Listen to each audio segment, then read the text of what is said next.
Olá, meu amigo e amiga.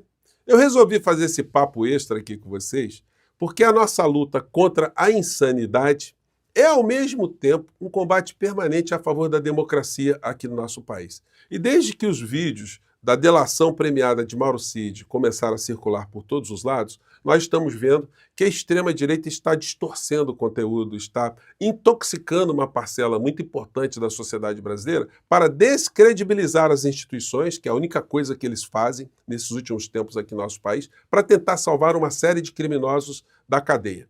O problema é que eles acabam desinformando a sociedade brasileira, causando impressões absolutamente equivocadas e pervertendo aquilo que o Poder Judiciário e o Ministério Público estão fazendo para botar essa gente toda na cadeia para que nós tenhamos justiça aqui no nosso país. Eu vou fazer com vocês, a partir de agora, algumas análises de um vídeo principal que a direita está se utilizando para minar as instituições, para descredibilizar o ministro Alexandre de Moraes, o Procurador-Geral da República, o Paulo Gonet, e a Polícia Federal, as investigações, os fatos, a realidade aqui no nosso país. Bom, sem mais delongas, então, vamos aqui para a figura mais tóxica, né, desse mundo do direito. Ele publicou um vídeo onde o título é Resumão Perfeito dos 5 problemas da denúncia contra Bolsonaro. Então já parte para atacar a denúncia.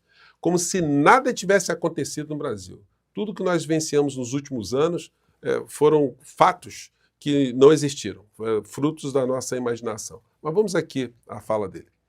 Essa denúncia diz que desde aquele mês de junho de 21, a organização criminosa praticava atos dolosos em busca da abolição do Estado Democrático de Direito e do governo legitimamente eleito, referindo-se ao novo governo Lula. Mas como isso seria possível se em 2021 esse governo legitimamente eleito era o do Bolsonaro, que ainda era presidente? Dallagnol, às vezes eu tenho a impressão que se você ler O Pequeno Príncipe, você não vai entender. Se você lesse a denúncia, você iria ver que foram um conjunto de atos que foram encadeados para acarretar no final a quebra do Estado Democrático de Direito. E esses atos começaram no ano de 2021, que visavam, inclusive, que nós não tivéssemos eleições no ano de 2022 e, portanto, não tivéssemos um governo legitimamente eleito que exercesse o poder em 2023. Simples assim. Bom, vamos lá a outra argumentação que está sendo espalhada por todos os lados, né? Vamos lá, esse pedaço aqui. Para os 5 pontos? Tá preparado? Vamos lá. Primeiro problema grande da denúncia. É a base da denúncia, a delação premiada de Mauro Cid. O primeiro problema fundamental, então, é a sua total dependência da delação premiada do ex-ajudante de ordens de Bolsonaro. Deltan, isso é mentira. Você, mais uma vez, ou não leu, ou leu está de má fé, ou simplesmente tem uma ignorância tão profunda que não compreendeu absolutamente nada. O Mauro Cid aparece nessa história porque ele foi flagrado num escândalo das joias que estavam entrando surrupiadas aqui no nosso país. Isso foi revelado, o Bolsonaro estava lá fora e a partir daí ele passou a ser sujeito de investigação criminal. Com a apreensão do seu telefone, foram encontrados ali várias situações criminosas que acarretaram ali uma série de desdobramentos de investigações. Quando tudo já estava muito amarrado, foi que o Mauro Cid, vendo que ia ficar muito tempo na cadeia, a sua mulher ia para a cadeia, o seu pai ia para a cadeia e até a sua filha maior de idade também iriam para a cadeia, todos eles juntos, ele resolveu tentar uma delação premiada. E essa delação premiada teve o único propósito de diminuir a pena ou as penas dessa turma toda. E óbvio que a delação premiada ela só tem algum sentido se ela oferecer alguma coisa nova para os investigadores. Então, tudo que se tem de prova não se baseia exclusivamente na delação de Mauro Cid, até porque isso é proibido pela legislação. A delação premiada é um meio de obtenção de provas, e você deveria saber isso porque isso está na Lei 12.850, né? Bom, vamos ver mais um trechinho aqui. O tenente-coronel Mauro Cid. A delação dele foi inicialmente rejeitada pela PGR, porque a PGR considerou ela frágil, sem... Claro que achou frágil, já tinha todos os elementos. Ele estava querendo dar uma delação sem delatar absolutamente nada, então ela foi rejeitada. Vamos aqui mais um argumento da criatura para a gente desmontar. Versão resumida aqui para vocês. Esse aí foi o primeiro problema. A base preponderante da denúncia ser em cima da delação do Mauro Cid. Vamos para o segundo problema. A tentativa de golpe de Estado nunca foi executada. A PGR admite em várias passagens...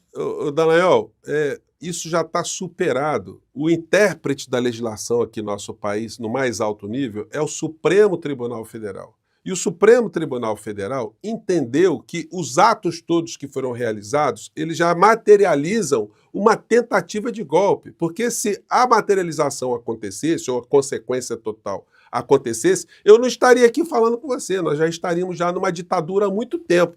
Então, isso que você está tentando requentar já é letra morta, não vale absolutamente nada. Enfim, mas para a terra plana, né, as pessoas ficam se intoxicando com isso. Vamos lá, mais um argumento. Vínculo da trama golpista com o 8 de janeiro. A denúncia é incapaz de demonstrar uma conexão concreta entre Bolsonaro e os atos de vandalismo ocorridos no 8 de janeiro.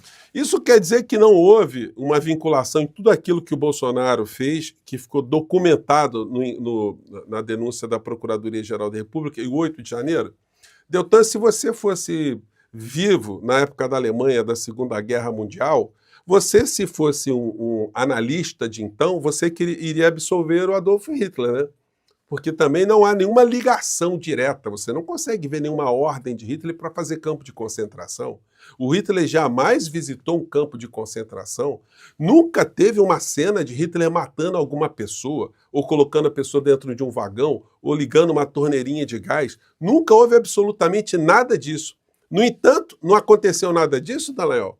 Não dá para fazer nenhuma reflexão lógica na conduta criminosa, quando você tem uma causa e você tem uma consequência. Então, olha, é mais uma situação que é só para pessoa muito má intencionada pode vir para as redes para dizer, né? Você absolveria muitas criaturas nefastas dessa humanidade. Vamos aqui ao quarto ponto. Ela sustenta que Bolsonaro liderava 3 planos de golpe diferentes. O da minuta do golpe, que previa a decretação do estado de defesa e a prisão de Alexandre de Moraes. Moral da história, ele disse que não é possível Bolsonaro liderar esses grupos todos, mas era uma liderança implícita. Todo criminoso, todo chefe de quadrilha, todo chefe de gangue, todo ditador, ele tem as pessoas que fazem o trabalho sujo. As pessoas se organizam, como a gente viu, como a Procuradoria-Geral da República mostrou, eles se organizavam em núcleos. E o Deltan Dallagnol, você deveria saber que muitas vezes essa associação criminosa, ela se dá às vezes até por forma involuntária, ela não é medida, ela não é planejada. Mas os agentes, se têm o mesmo propósito, eles podem ali ter essa conexão caracterizadora de um crime.